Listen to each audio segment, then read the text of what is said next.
Let this circle represent $1 million. This is what $10 million would look like. This is what $100 million would look like.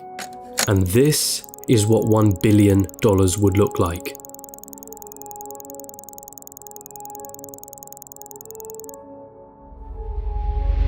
Jeff Bezos, the founder of Amazon, has a net worth of 117 times this number. And then there's you.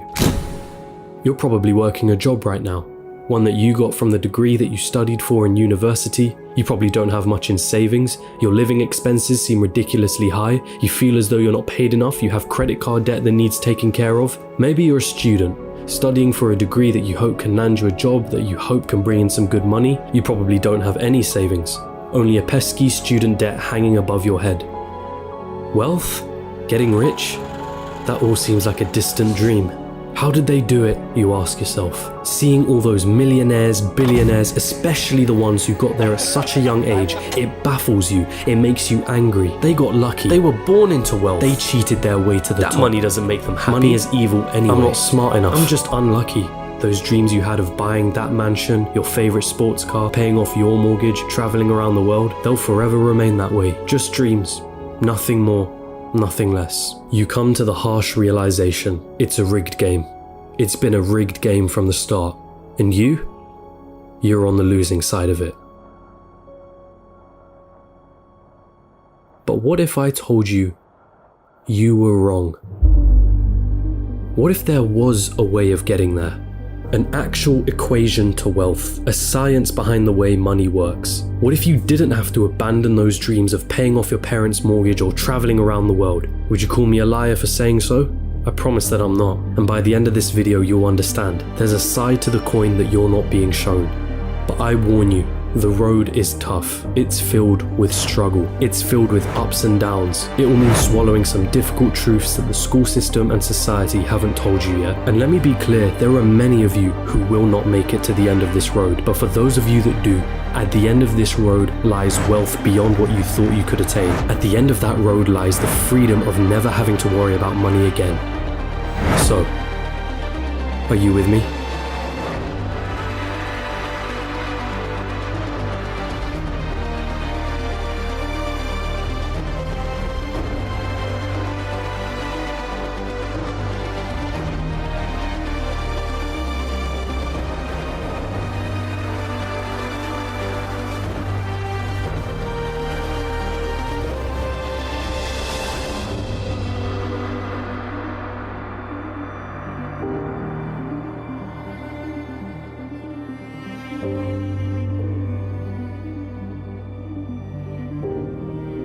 Still with me?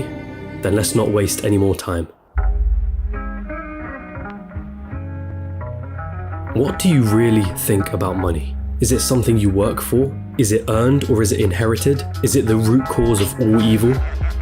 Are you desperate to have more of it? Have you been chasing it most of your life? Truth is, most of what you think about money has been influenced by your upbringing and environment. If you were born into a family that didn't have much money growing up, then you're more inclined to believe that you too will not grow up to have much money. Or perhaps you went on the complete opposite end and decided to make as much money as you can so that you will never be in that position again.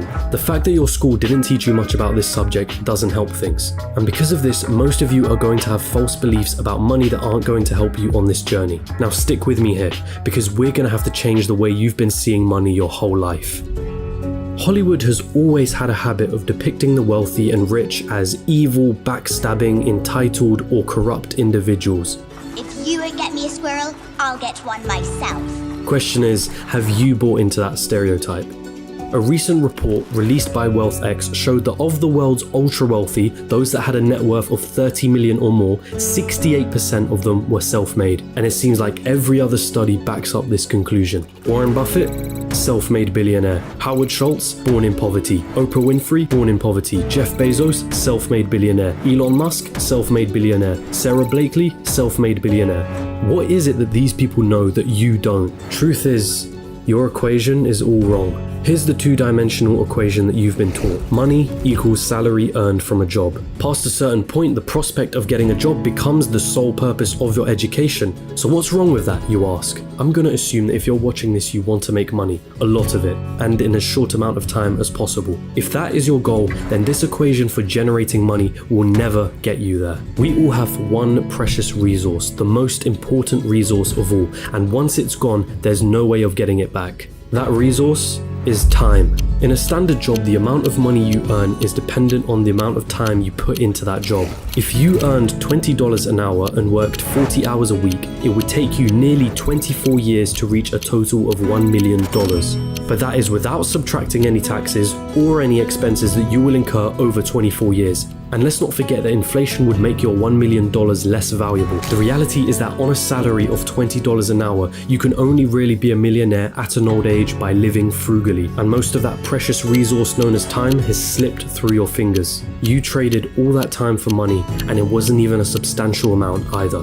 So again, you ask yourself, how is it then that there are self-made millionaires and billionaires at such young ages? What makes them so different? And the truth is, they have a better equation than you. They have a way of understanding money that you haven't quite grasped yet.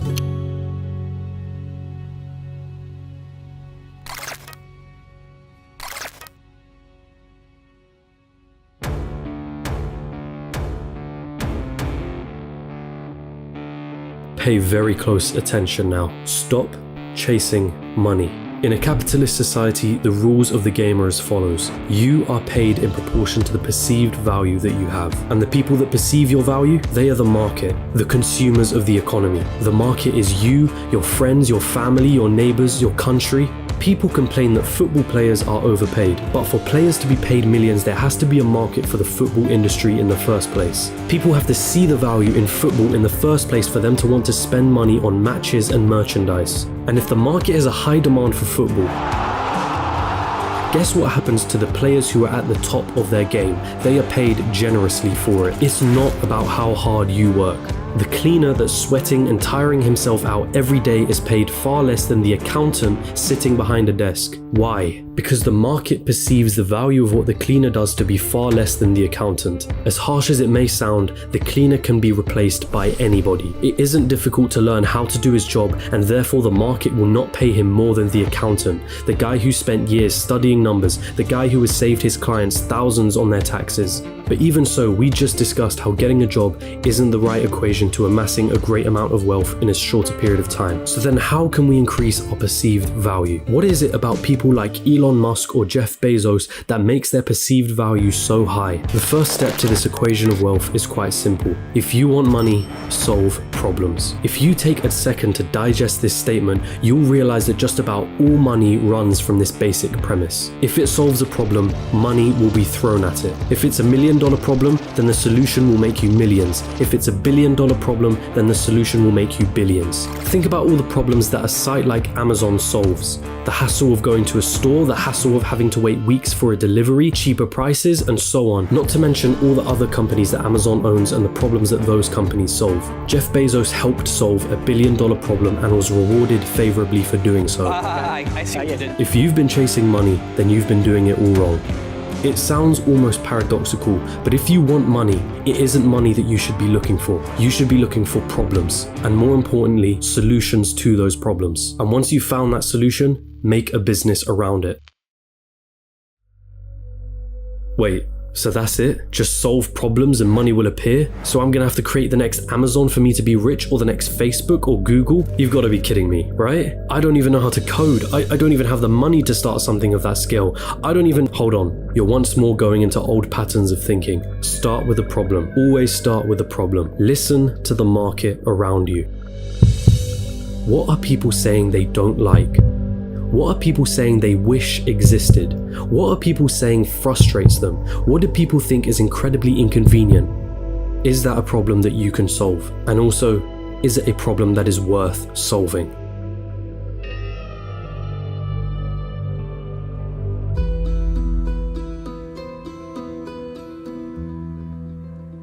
The final step of this equation to wealth is finding a scalable solution to the problem. Your solution needs to affect a magnitude of people. Starting a restaurant? That's not scalable. You're constrained to the local area and the footfall of that area. But a franchise? Now that's more scalable. Is your solution a piece of software? Then that means once that software has been built, you can scale it infinitely online without needing to worry about things like production or shipping costs, as it's all done virtually. Good luck finding infinite scale with a job. But be careful, does your solution require your time to generate money? Let's say you were a yoga teacher that charged $100 per hour. Congratulations, you only made yourself another job disguised as a business. There's only a certain amount of lessons that you can feasibly do in one day, and therefore your income is time bound. But if you created an online yoga class that ran 24/7 with lessons you only had to create once, now that is scalable. Scaling your solution is critical here, so do not get lost on this point. Automation also plays an important role. Systems and processes will keep your business running like a smooth machine if implemented properly. If there is something in your business that you can outsource to somebody else or hire an employee to do it for you, assuming it financially makes sense for you to do so, then do it. Tasking yourself with everything is a bad thing. As much as you may think you're the best, there's someone out there that can do a better job than you. Once you've found a solution, it's your job to make sure that solution can be accessed by everyone in your market. It's not about your ego and it's not about what you're passionate about. The market doesn't care about your passions. So now that you have your profitable business running with the right systems and processes in place, it's time to move on and reap what you sowed.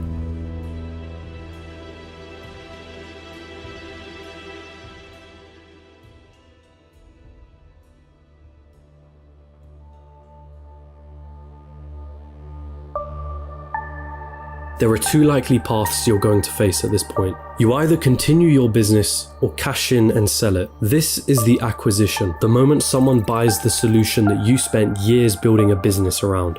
This is Instagram being acquired by Facebook for $1 billion. This is PayPal being sold to eBay for $1.5 billion, of which $165 million went straight to Elon Musk's pocket, and the countless other liquidation events that happen across the world. This is where all the effort that you spent into building your company comes to fruition. And if you choose to continue running your business, well, there's a multitude of reasons for you wanting to do so. Maybe you love the company that you built and want to stick with your baby. Maybe you think you can add more value to the company and sell it down the line for more than it's currently worth. Perhaps that business runs passively in the background, so you don't have to do much to keep the wheels turning. Or maybe it's a combination of these three things. Either way, you did it. You solved a problem that the market wanted solving, and it rewarded you favorably for doing so. And so now I ask you, what was it all for anyway?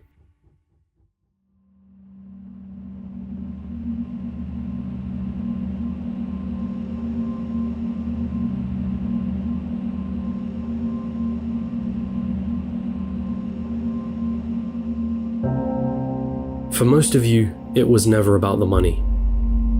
Money is just a piece of paper, a number on a screen. Its value is only backed up by our belief in its value. From the very start, this was never about the money. Paying off the mortgage, buying your dream car, traveling around the world, never having to worry about your financial situation, it's the freedom that you were looking for. Your destination wasn't anything monetary related. It was a feeling, a sensation, the ability to do what you want whenever you wanted without ever having to cast a thought towards, can I afford this? Have I used up all my holidays for the year? How am I going to pay the rent? Will I be able to live off my pension? What dreams will I have to sacrifice because I can't afford to pursue them? The most important lesson from this video was never about the nature of money. It was about the one valuable resource that we all have, the one resource we will never be able to reclaim: time. Is giving up a large chunk of your time towards a job that you probably don't like worth it? Is your life settled on working, coming home, watching the telly, sleeping, waking up the next day, and repeating the same cycle till you retire? How many more hours of your life do you let slip through because of this pattern?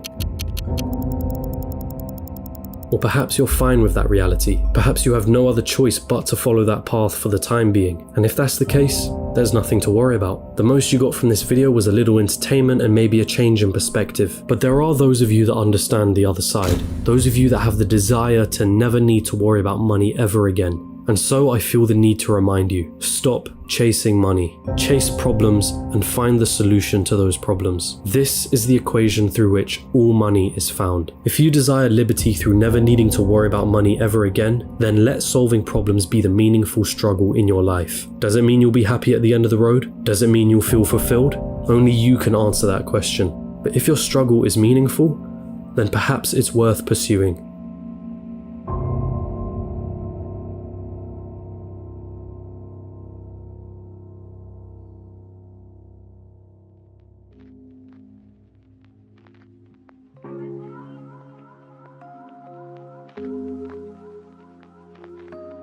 And there it is, your equation to wealth. Of course, I missed out on a lot of intricacies in this video. The topics of business, money, entrepreneurship are far too vast for me to cover in a single video like this. But if you do want to get started on this journey, I do recommend you read the works of MJ DeMarco, who heavily inspired me to create this video. And it's also important to come back to an original point that I made at the start of this, which is that most people will not succeed for various reasons. But the most important part is failing fast, and moving on to the next thing. And if you're out there doing something that isn't strictly related to a business, but you want it to make money, then asking yourself the question of what problems am I solving could lead you to find ways of better monetizing whatever it is that you're doing. And that also includes a job and a career. If you can solve more problems and find more solutions at your place of employment, you have something that you can use to leverage a higher salary. But I will end this all on the same message that I have repeated numerous times in this video. Stop chasing money and start chasing solutions to problems.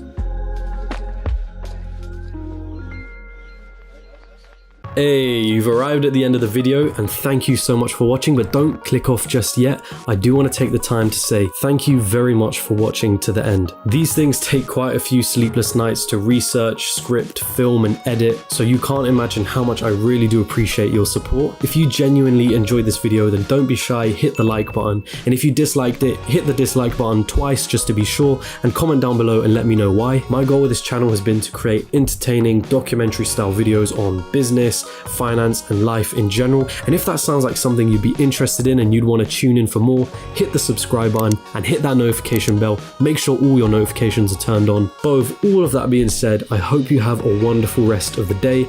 As per usual, my friends, hand to head, salute.